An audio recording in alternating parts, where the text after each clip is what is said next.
You're listening to Empire of Rust, the first and greatest Transformers RPG podcast. Join the heroes of Cybertron as the last vestiges of Starscream's war take them to the far-flung colonies to defend the planet from distant threats and protect the Cybertronian Republic from the shadow of the Harmonium. Welcome back to Empire of Rust, the first and greatest Transformers RPG podcast. It has been quite a while since we have recorded. I think the last time we had a session was before Christmas. Am I right on that? Yeah, I think so. Did you say before Christ? It's been a while. Yeah. Beginning of December. Yeah. BC. Yeah. It has certainly been a while.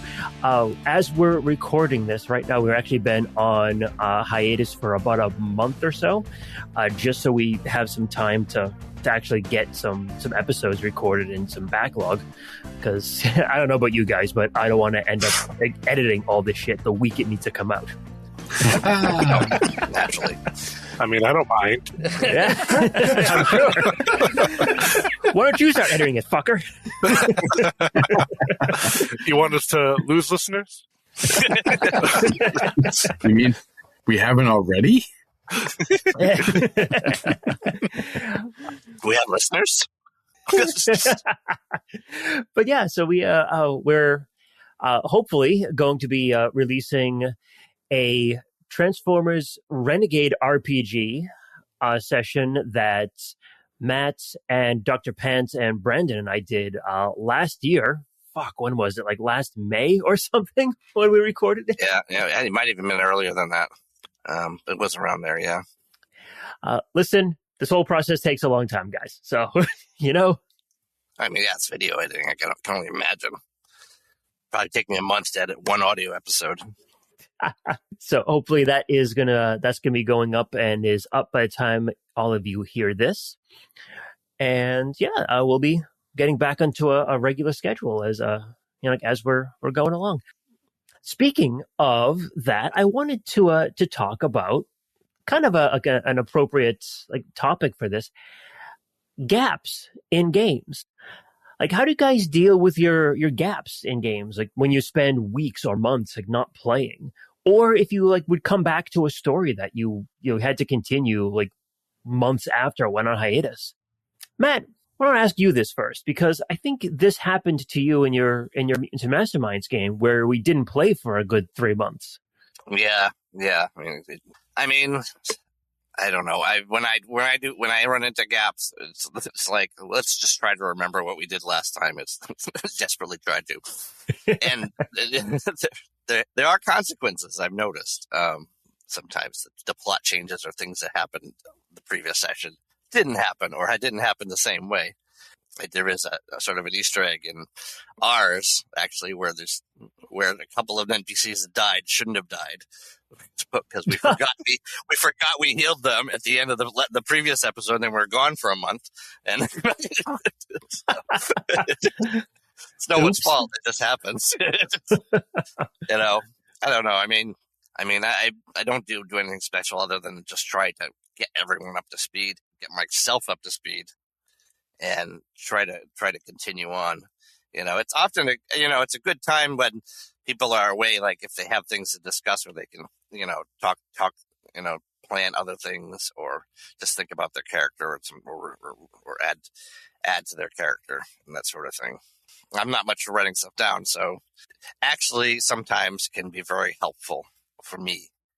Just not to do it on purpose, but since it's all mental work, your brain gets tired sometimes. Having a little extra time to work out, the bones of what you're doing next. Because even though I don't write anything down, I do prepare in my own mental way. I have to have a skeleton, at least, so to a degree. As much fun as improv is, I don't want to do it every single time with no plan at all. At least for me, I know it's mentally taxing to try and come up with something just on the fly. It's just not something that I'm especially great at. So I like to have just the broad strokes, like the point of the story where everything's going to go, and then I can do I can do everything else usually. By that, so, and then see where it goes, Mike and Adam, so we're all the three of us are in a regular Starfinder game as well, and we just had this happen over Christmas. I think the last time we had we played in, I want to say early November, and then just picked it back up in the middle of January. Mm-hmm. So what about you two? Like, what do you think on this? Like, has this happened to, it's obviously happened to us as players, but has it happened to us as GMs? And what's the thought on it? You want to go, Adam? No, I will defer to you first. Okay. I usually have grand plans of catching up, planning ahead, and then I usually get sick or tired or something happens and I don't do anything. And that's about it. That's what happened. Man. Damn, I thought that was going to give me more time. I had the same break with my Star Wars game, and I had these plans of fleshing out. Like, I had all these ideas in my head that I was thinking about, but I didn't actually put them down until the Thursday before the game, which is on Sunday. God, I have the same issue like all the time too. Like, I have these plans. Like, you know what? I'm just going to do a deep dive on it. I'll spend an hour every 2 or 3 days, and I'll write up some shit. And by the time the next episode comes up, I'm going to be on top of everything. It's going to be great. How many hours do I put into it, you think? If you're lucky, one. If I'm lucky. Yeah, you're right. Yeah. You're right. It happens to me all the time. Every time there's a break, I'm like, all right, I can use this time, get ahead, plan things out. No, I was doing stuff Saturday night before the game, finishing things up. Yep. It doesn't happen. Yeah, I have been gaming and pretty much running games for damn near 4 decades now. Damn. And in the beginning, it was a whole lot of playing on the fly. You had the rule books open all the time because you constantly had to be checking on things. And the story sometimes was the pre-written modules, but for the most part, it was my own story and what I thought was cool that I would try to pass off. Now, back in the day when we first started out, we were playing all the time. There was like regular schedules and irregular schedules where we would just crack open the books, sit down at a table, and play for a few hours just because we wanted to play. And so there was never really an issue with, what did we do last time or what's going on, because it was always kind of fresh in the mind. A decade later, I started doing like games fewer and far between. I was doing them like every other week, which is about the frequency I think almost everyone plays. Who plays regularly is about that frequency. And it's a sweet spot too, because, hey, there's life gets in the way.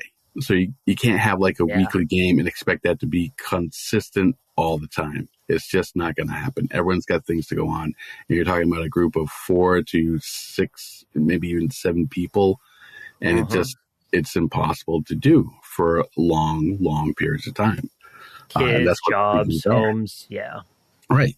So in my second decade of running games, I would do big prep, 2 or 3 hours a week for the 1 or 2 games that I was doing, and I was smart.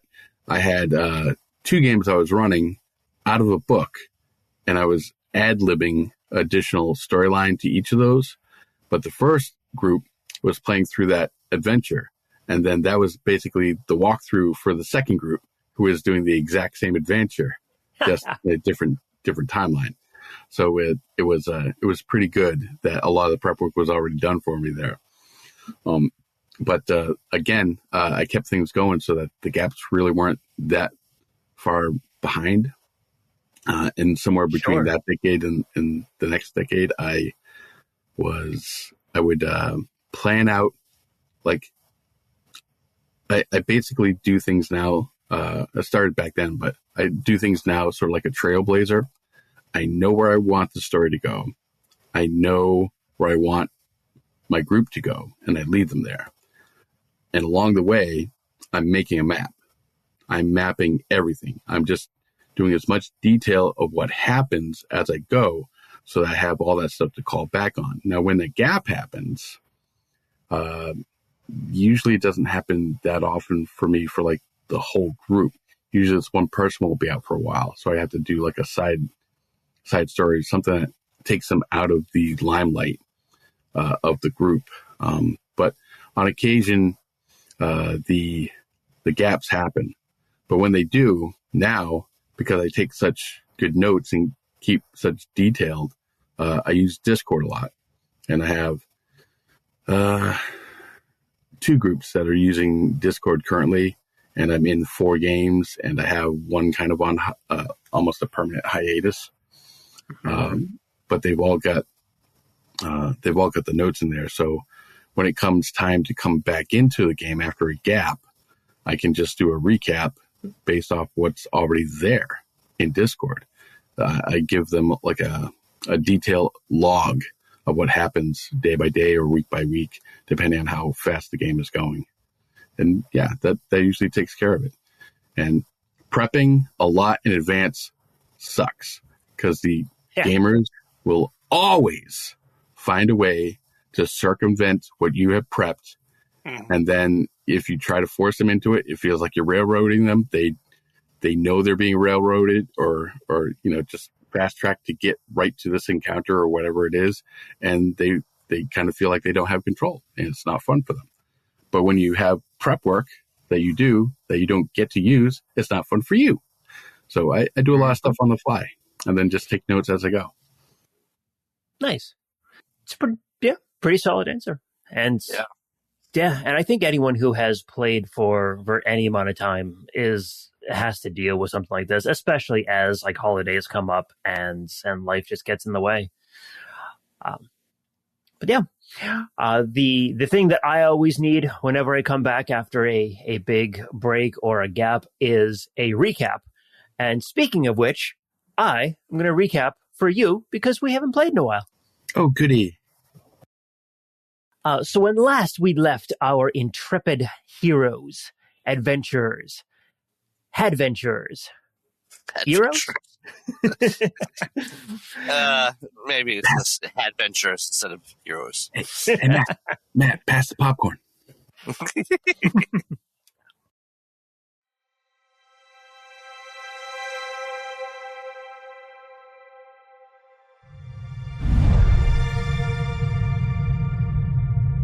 Sweet Spot, you had just got everyone back onto one of the tram cars that was heading to the capital. You made a bunch of successful acrobatics checks and jumped from Sweet Spot's rear end, which is now missing its back door, onto the tram.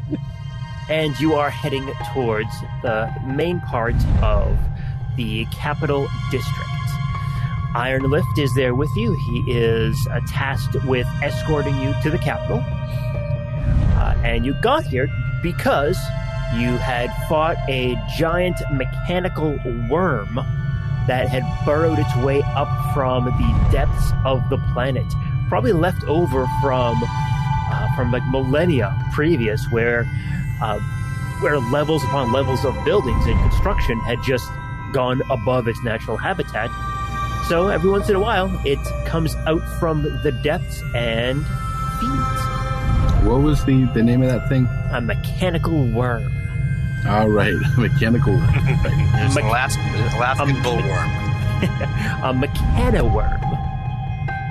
And all of that was after you had met with General Libra and his lieutenant after you made your way down to the planet for the Harmonium. Does that sound familiar for everyone?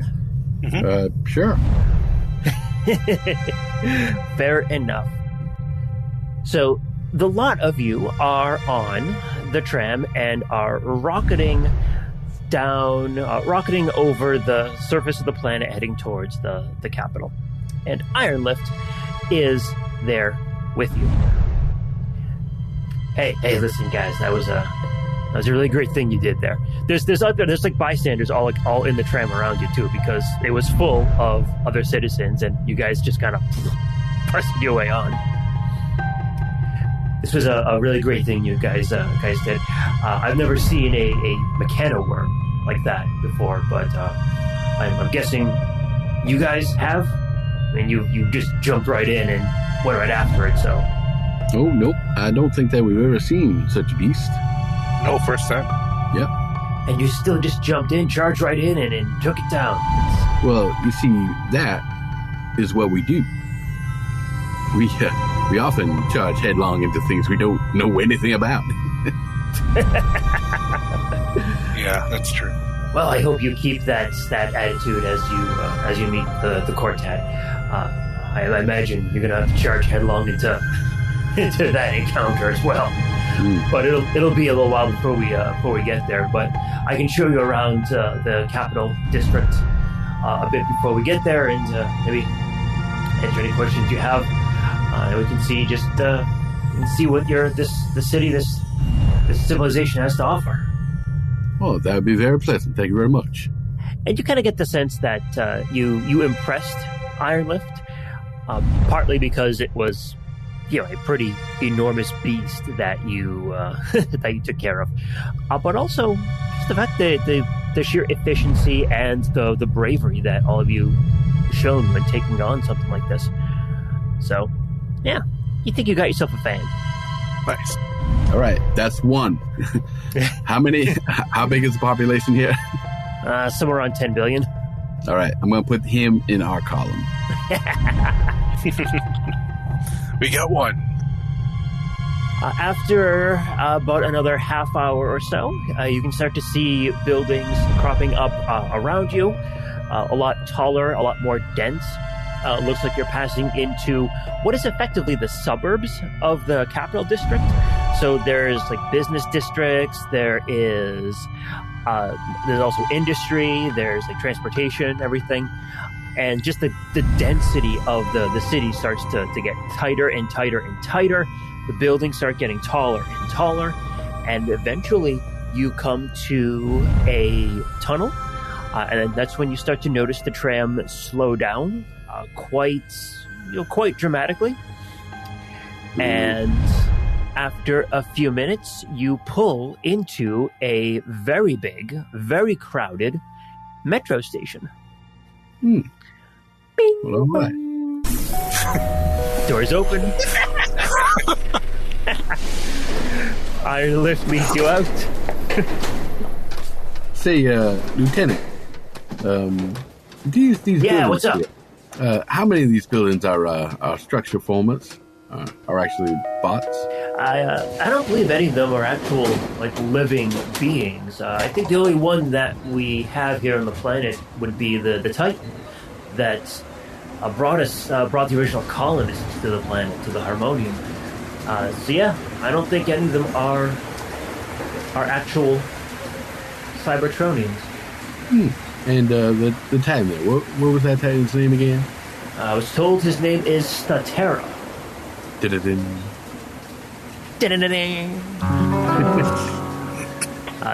great. Statera. That's very interesting. Hey, how about that, Magnum? You are one of a kind here. Or, pretty much anywhere else. Yeah, they can't handle the truth about two of us, three of us. They wouldn't be able to handle it. I'll tell you that. Hey, I just grabbed him off the street. Hey, if you had more building formers here, you wouldn't be able to handle it, right? What for you? Hold on. I need smoke. Give this man a chimney. You're walking down the street, someone holds up a sign walking by you. More building formers. More building formers. That's two. Two down. Damn, Magnum, I didn't know you had fans already. Better believe it, baby.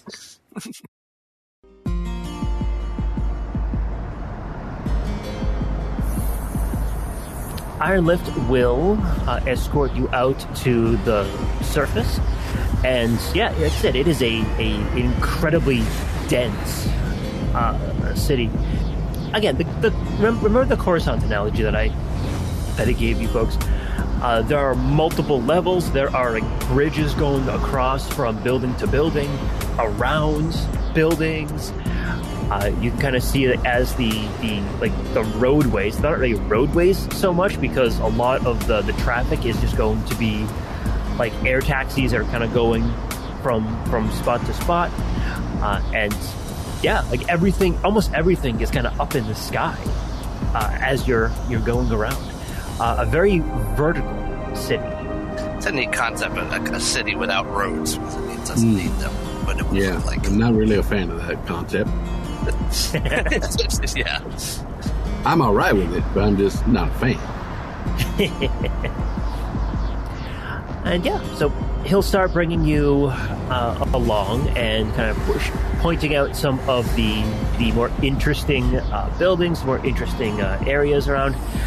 He'll point out off in the distance where the Quartet's palace is, like the big administration building for the planet. It is off in the distance a bit. You could make it there if you wanted, but it's still kind of it's away a bit. So it's large and imposing. Oh yeah, totally. It is actually like standing like upwards, curved like up into the sky, like standing proud of the actual like everything else around it. And in fact, I actually think I have an image that I can share. So very much something like this, where like minus the rocks and the grass, obviously. But very vertical, and it's almost like if you can imagine the buildings themselves as like mountain ranges throughout the city, that's kind of what you're seeing. And the large central one, kind of in the distance there, that would be the Quartet's palace. All right. So do all the four Quartet, do they all live there? Or is that just a place of work? Their apartments would be there, yes. And they work there. So, because they are so valuable to society, they rarely leave that structure. Nor do they need to. Like, all of their needs are met. I noticed these buildings here. A lot of the buildings have this little flourish here on the corners there. It seems to be an architectural concept that is kind of repeated a lot here. Do you have a singular architect for the building types, or is this just inspirational? What do you call these here? Everything needs to match the grand taxonomy of the Harmonium. Everything is part of the great machine, after all. All right. So it's all purposely done. There's no inspiration. It's just a sense of order and belonging. And unity, yes. Unity, yes, of course. Now, are there any statues erected anywhere as we're going along? No, there's no statues or anything in there, because you feel that if they did, it would glorify the individual more than the society itself. If there ever was one, it might have been the Titan that first arrived, or maybe the leader of the ship that came to the Harmonium. Right. But yeah, you don't think there would be any real statues around, with the exception maybe of the currently serving Quartet. Possible. Okay. You're walking along for a little bit here. Give me a quick perception check, all of you. 25, Spindrift. Oh, that's good. It's not. I rolled a 4. Sweet spot got a 25. 25? Yeah, Okay. 25. It would be 40. Flat 40, huh? Well, I rolled a 38 plus 2 for an assist. A natural 40. With 21, I could get a natural 40. Okay. So yes, all of you see this. You especially, Magnum. The rest of you, yeah, you notice it. About a couple of 100 feet down, in a cluster of a bunch of bots, you notice that one of the Micromasters is kind of walking ahead of a larger bot. And the little Micro is actually holding a couple of little small packages, like some equipment. And as they're walking down, the bigger one is passing the little smaller one. And when it doesn't keep up, when the small one is not keeping up with the big one kind of moves back and just kicks the back of them, telling him to get moving, to move faster. Off on the other side, you can see a larger bot leading a group of 10 of them, of 10 little Micromasters, kind of in a line in front of them. This one looks a bit different, though. It looks like they're shepherding them, almost like school kids, on a rope kind of thing. Right. And as they get a bit closer, you'll notice that they stop in front of a large building to your left. The big bot kind of makes a motion, and from the building to the side, 10 little Micromasters pop out of the walls, and the 10 that he was escorting transform and then pop into the walls. And as you're looking, you can see that the energy output, within the structure, it dips down for a moment and then comes back up to full power once the 10 new ones come in. And the bot leads those 10 kind of back to where they came. It's like Minicon Power Master in bulk. Yeah. Hey, Ironlift. Yeah, what's up? What's going on there? Sense motive. Well, they are powering the city, powering the buildings. They power the buildings?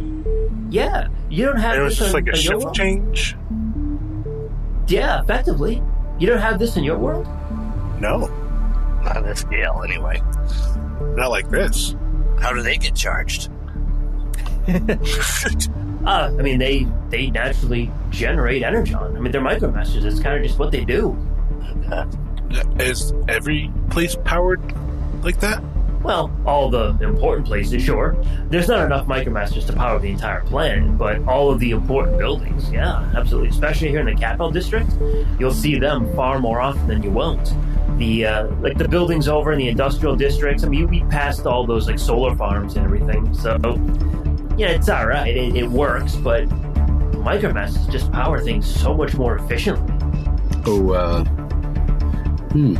That's fairly interesting. I did a sense motive check on Lieutenant Ironlift to see, when Magnum called out the treatment of the microbots there.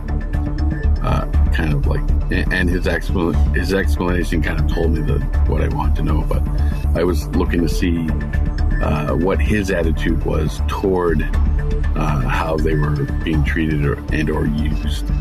He seemed to be okay with it. I got a 20. Sorry. Yeah, you're not going to get a... Well, I don't know. I'll give it to you, because he's not trying to hide his intentions or anything from you. So, yeah. You get the sense that he might not approve of disciplining or hitting or beating one of the Micromasters, but at the same time, he kind of... It is accepted. It is all right to do. You get the sense that he looks at it as a little bit distasteful, though. You shouldn't be doing that to Micromasters. Treat them with respect, and you'll get what you need out of them. Not that he feels that the system is wrong, but going as low as beating them, yeah, that's not... They shouldn't do that.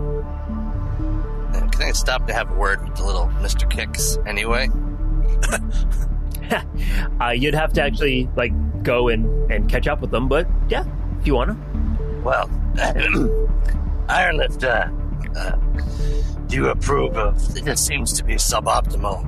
You might be damaging this valuable small bot here, and Sir, how do you explain yourself to be treating this valuable resource suboptimally? And you're talking to the dude who kicked him? Kicker, yeah. Is the guy bigger than Magnum? High or low, good for you. I don't know what is good for you. You go at him. You high or low. It's high. It's always high. It's always high. All right. Let's see here. Ooh, 11. Very close. Very close. All right. So we'll say he's. So he is bigger than me. So no, that's what Adam wanted. All right, I don't mind if he's bigger than me. All right, he's bigger than you then. So the little guy comes up to your kneecap, and the big guy comes is like got a good 2 heads taller than you. Like you're staring right at his nipple line right there. Basically, my attitude's going to be like, this is obviously, what the hell, he's obviously doing his job poorly if he's kicking his boss, That's fair. Yeah, I mean, it seems pretty suboptimal. You might damage them. It does not seem something you should be doing, especially given that, one of these guys this guy might be your boss someday. And he'll just lift up his hat a little bit and lift his head off slightly with it.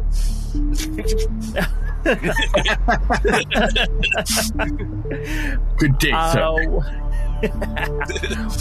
Why don't you go ahead and give me an intimidation? Intimidate's 35. Oh, man. And I'll start blowing smoke rings around his knees.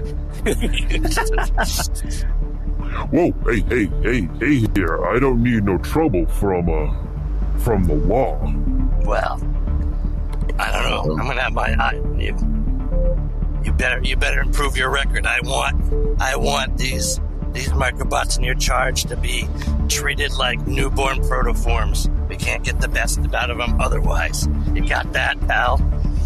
I have your serial number.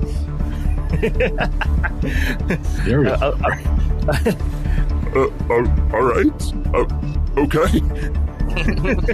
All right, then. Dismissed. Go. Hurry, go. He runs off. All right. And now I'd like to do a sense motive on how Magnum handled that through the eyes of the lieutenant. And that roll will be a 18. Okay. You get a bit of an approving kind of vibe from him. Okay. At the same time, you get the sense that he is okay with the system as it is, probably because he's lived in it his entire life and he's in the military, so he kind of works towards keeping the system intact.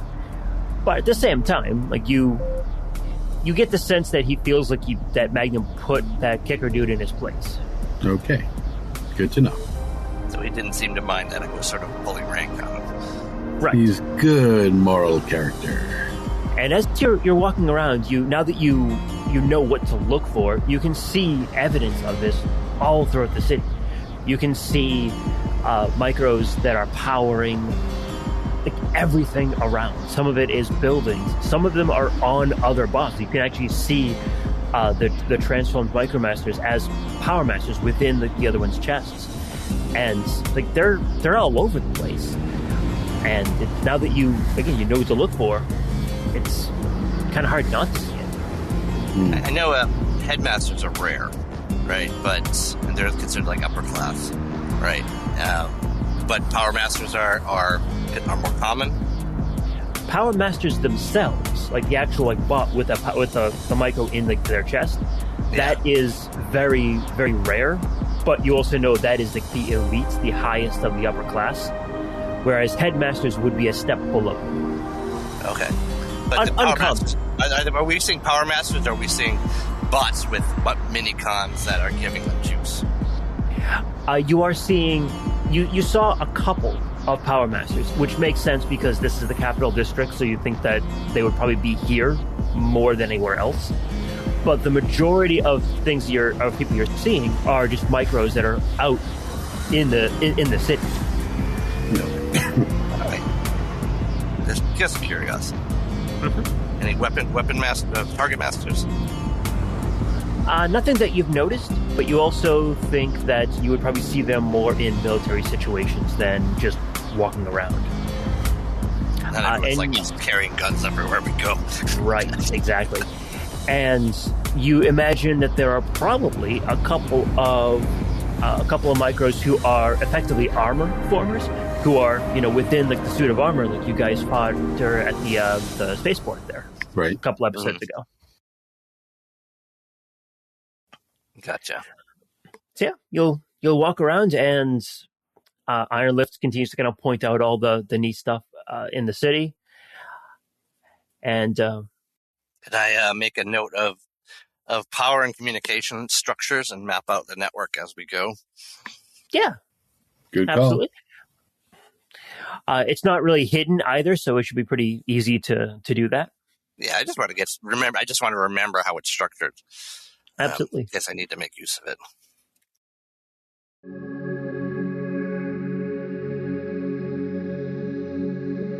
Iron Lift is going to bring you to effectively guest quarters in one of the diplomatic buildings nearby to the Quartet's palace. When you get there, he'll show you around, show you your rooms, show you where your recharge slabs are and everything. And he will give you a couple of data pads. And on the pads are invitations for what is effectively a political meet and greet. You are cordially invited as the guest of honor to meet with the Quartet, the Board of Governors, the Guild Masters, and effectively a lot of like the up and coming people and the leaders of the civilization.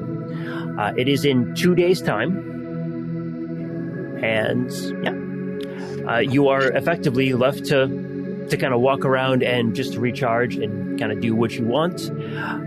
Iron Lift will hang around, in case you need any guidance or assistance around the city. But for the most part, he's giving you you got where you need to go, and in 2 days you'll be expected to attend.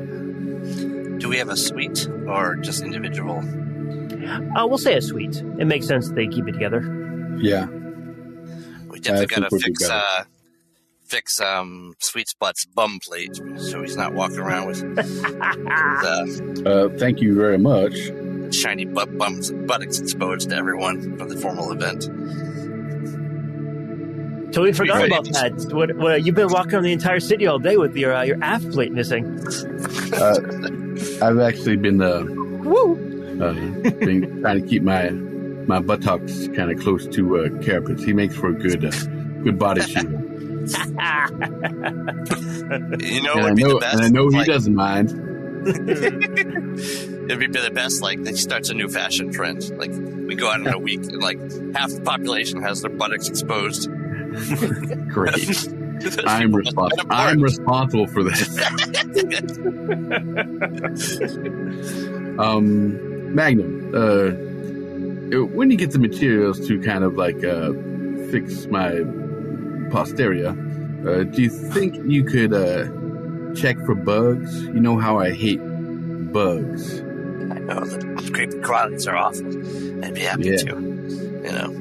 I'm gonna transform into a little building. Well, how big? I'll transform to large size building in the middle of the suite. Hopefully it fits. So I can repair Sweet Spot, my repair bay. Barely, but it does fit. Yeah. You are guests of honor after all, so they're treating you well. Yeah. I will also do a scan for recording devices everywhere in our suite, and shall I turn on? And I'll wait till I'll probably turn on my communication jammer too. It's almost certainly bugged here, so. Go ahead and give me a perception check then. Right. 41 perception. Ooh, wow. Okay. Scan. Within the actual suite, you don't find any bugs. However, along the outside wall, like the wall between like the hallway and the actual main part of the suite, you will find a full suite of recording devices in the wall, both video and audio. Are they recording the hallway, or are they recording inside? Or can they pick up sound from the inside of our room, or are they just monitoring the hallway? So the video you think could be monitoring the hall, but the audio one you think could pick up both. Enough to hear everything, or just... You would have to be really quiet for it to not pick up on it. Because it's on the wall, it picks up the vibrations. Right. So we should probably be super careful about what we say, and or use your what's the thing you look at? Your communication jammer. Yeah, the jammer. That's what it was. For the moment, Pythagoras is gonna cook something up. So Pythagoras will go into Magnum and he's going to take like an audio speaker and a microphone, and he's going to build up an anti-vibration device. So basically he's going to mount it on the wall like a picture, and all the sound on the inside is going to negate the vibrations of the wall, but the sound will no longer travel through the wall. That's neat. That's my Magnum. Then go ahead and give me an engineering check then. So, engineering is 31. Woo! Damn. Okay. I'm willing to let that slide. So I'm going to have it with a little remote control, and we'll say thumbs up for talk. Because if we're completely silent, they're going to get suspicious. Right. So thumbs up for quiet, and if anyone wants to say something private, they do thumbs down, and I'll turn on the jammer, and then I'll turn it off when we're just talking about ordinary stuff. Sounds good to me. Easy enough to make. Okay. And then I will, and then as soon as I have a few minutes, I'll manufacture a new tailplate for Sweet Spot. Give him a nice, cool, like fire-breathing tramp stamp. Lightning Ghost. Racing Stripes. I don't know, whatever you like. I don't know. Do you think you could make it a little bit more aerodynamic? I mean, I don't remember my trunk being all that bulky at this point. At this point here, it feels big. Does this trunk make my butt look big?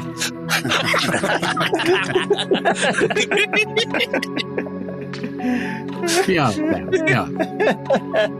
I love it. I love every part of it. I'll work on it. All right, I suppose it'll do for now.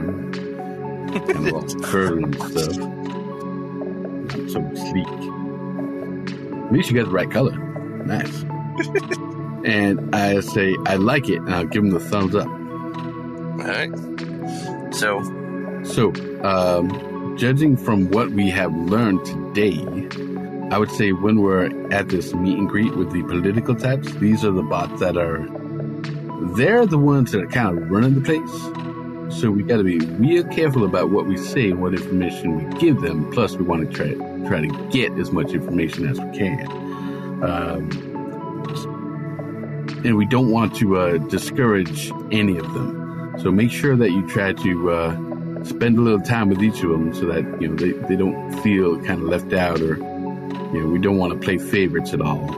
And of course, from what we learned today, I would say let's keep it real quiet that we have an enormous amount of energon on our planet. A Cybertron, like lakes and oceans of it, just well springs everywhere, because it seems like it is a resource they desperately need. And if they know we have it, they might be more inclined to come and take it. And until we know more about them, I don't want to give them a reason for that. Yeah, that makes sense. It could be something they could use to make trades with later on. That could be a bargaining chip for opening up trade agreements. But we don't want to tell them that we have a surplus, that we have it just lying around on the planet. That'll be too inviting for them, I think. They seem very militaristic. That makes sense. That's all I got to say. Also, that it's like one match away from being completely blown up. That much is true. I wanted to speak with Ironlift at some point and ask him about this get-together and see if he knows anything about the protocols or customs that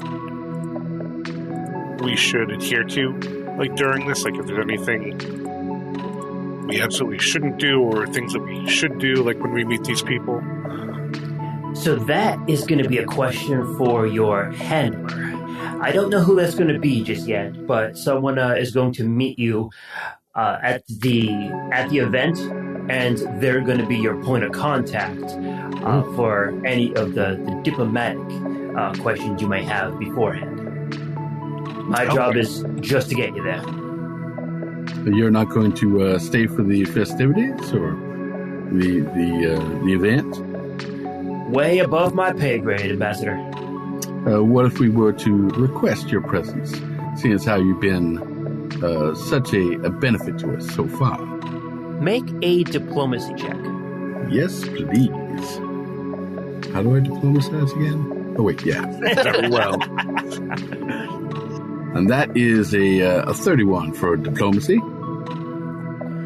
He will lean in close to you and kind of in a low voice will say, Ambassador, if you really want me there, like on your side, I'm willing to be there for you. But I don't have the expertise to really guide you through this. While you may not trust whoever your handler is as much as me, they're going to have a lot more information and be able to guide you within the diplomatic field much more than I would. I'm a military officer. I'm a lieutenant. I'm not a general.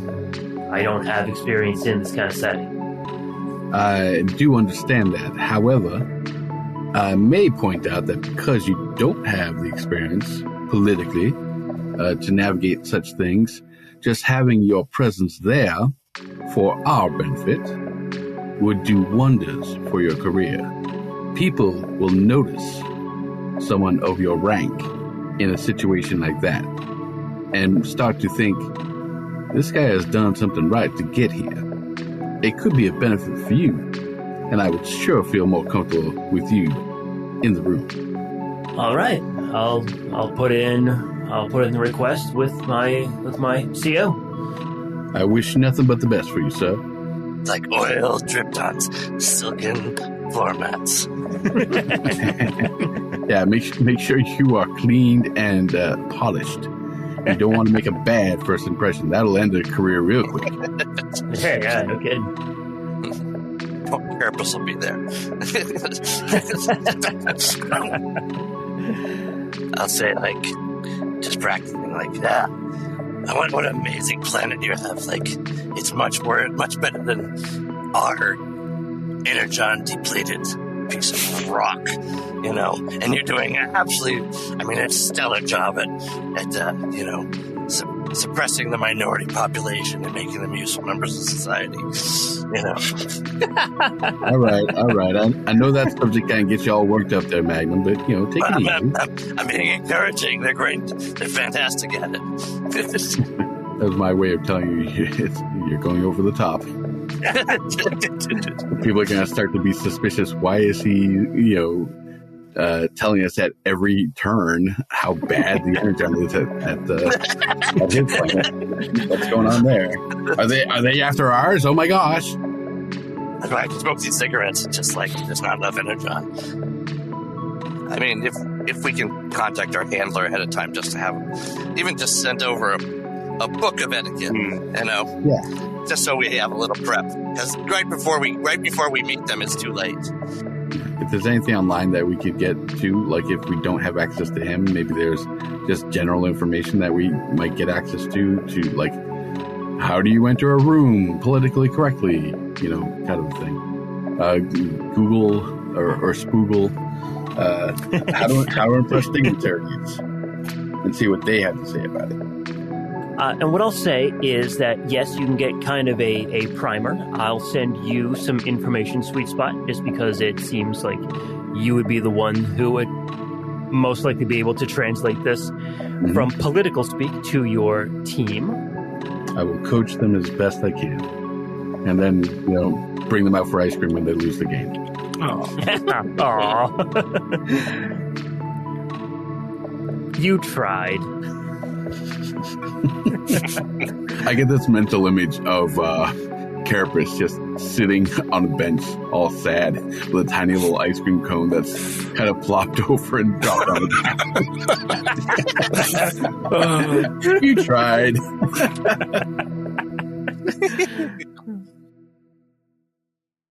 To be continued on the next episode of Empire of Rust. From the Secret Files of Teletran 1, Empire of Rust is written and GM by Michael Ordway. Detective Magnum and his partner Pythagoras are played by Matthew G.